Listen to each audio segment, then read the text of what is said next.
اگر کسی وقت کو بد نظری ہو بھی گئی تو نبی پاک نے بتائی نہیں سورت بقرہ.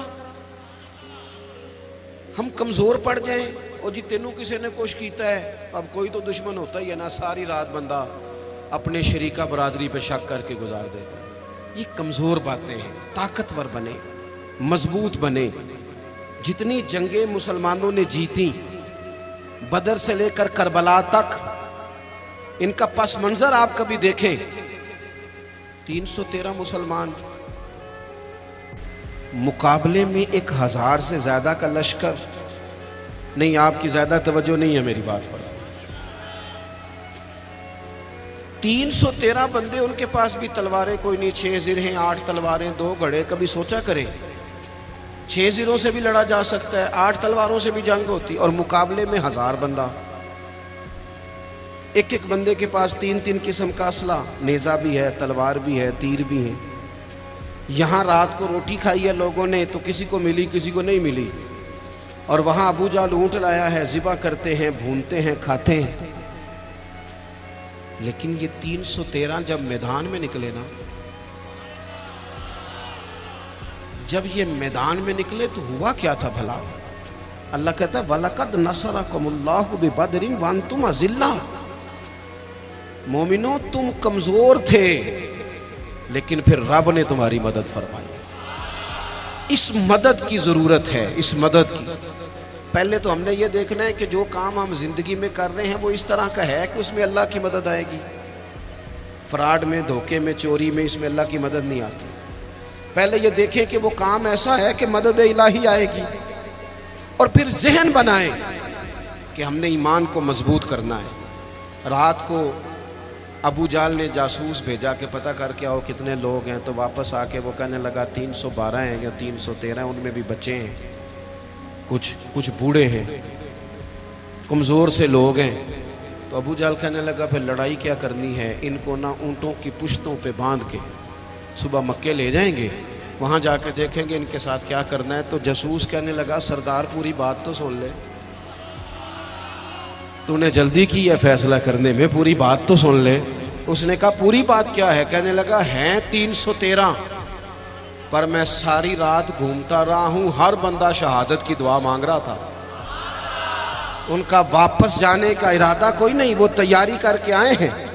ان کا ارادہ ہے کہ مریں گے، ان کا ارادہ ہے جان دیں گے، ان کا ارادہ ہے تلواروں سے ذبح ہو جائیں گے پر لوٹ کے نہیں. جے تو چڑھے آؤتے دار بھی نہیں تو جے تو وکے عشق بازار بھی نہیں، تے پائیا ایڈا سستا سودا پیار بھی نہیں، تے ایڈا سوکھا لبدا یار بھی نہیں.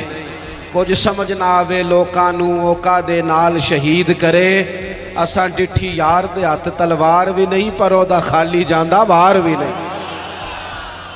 جب آپ کا یقین مضبوط ہو، کچی پکی باتیں، چھوٹی چھوٹی باتیں، مرید ہو کے بھی مرید نہیں، شاگرد ہو کے بھی شاگرد نہیں، کسی جگہ فقیر ہو کے بھی درویش نہیں، بھائی بیٹے ہو کے بھی فرما بردار نہیں، مسلمان ہو کے بھی. یا ایھا الذین آمنوا آمنوا باللہ. اللہ کہتا ہے او ایمان والو ایمان لے آؤ، او ایمان والو ایمان لے آؤ. اقبال کہنے لگے خرد نے کہہ بھی دیا لا الہ الا اللہ تو کیا حاصل، دل و نگاہ اگر مسلمان نہیں تو کچھ بھی نہیں، کچھ بھی. ہم نہ دیانتدار نہیں بنتے، امانت دار نہیں بنتے، ایمان کے تقاضے نہیں سمجھتے. ویسے ہم ایماندار ہیں لیکن اگر 10 روپے کی بات ہو، اگر 10 کروڑ کی ہو تو پھر نہیں.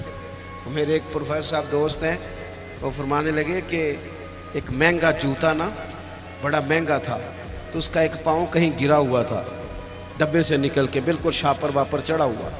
تو بندے نے ڈھونڈنا شروع کر دیا کس کا جوتا ہے، کس کا جوتا ہے، کس کا، پورا ڈھونڈا اس نے.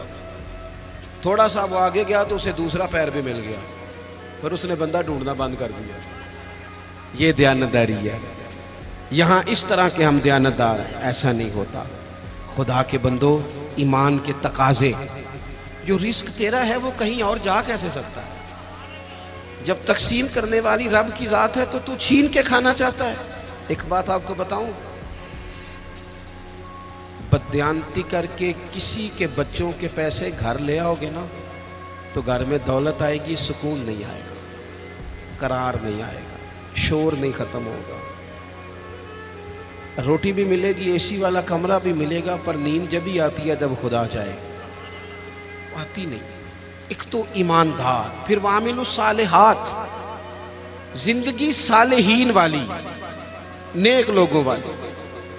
نیکی سے مراد کیا ہے؟ میرا نماز پڑھنا. نماز تو ایک جز ہے نیکی کا. وہ ہمارے ہاں کچھ لوگ کہتے ہیں فلانا بندہ بڑا با اخلاق ہے. جی کیا اخلاق ہے؟ تو میٹھا بولتا ہے. تو میں نے کہا میٹھا تو لوگ مطلب کے لیے بھی بولتے ہیں، ان کی ٹریننگ ہوتی ہے، کڑوا بولنا ہی نہیں.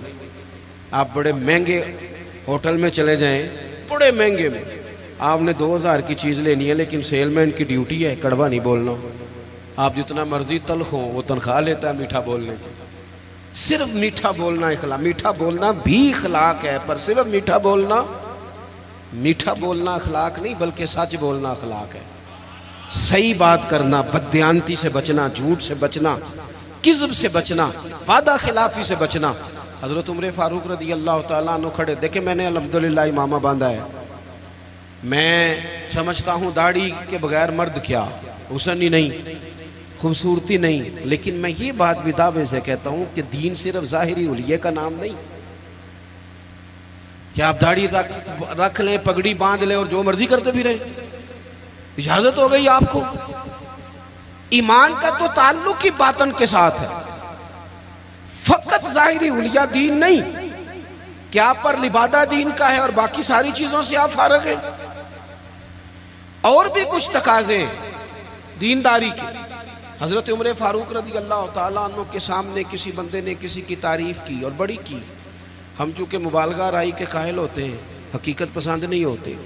کسی پر تنقید کریں گے تو پھر بھی دلیل کے کیے جائیں گے، اور تعریف کریں گے تو پھر بھی حدیں کراس کر جائیں گے. حضرت عمر کے سامنے جب اس نے تعریف کی تو جناب فاروق اعظم فرمانے لگے تو اس کی بڑی تعریفیں کرتا ہے، تو پڑوسی ہے اس کا؟ کہنے لگا نہیں. فرمایا کبھی اس کے ساتھ پیسوں کا لین دین کیا ہے؟ کہا نہیں. فرمانے لگے کبھی اس کے ساتھ سفر کیا ہے؟ کہا حضور نہیں. تو فرمانے لگے اچھا تو نماز دیکھ کے تعریفیں کر رہا ہو.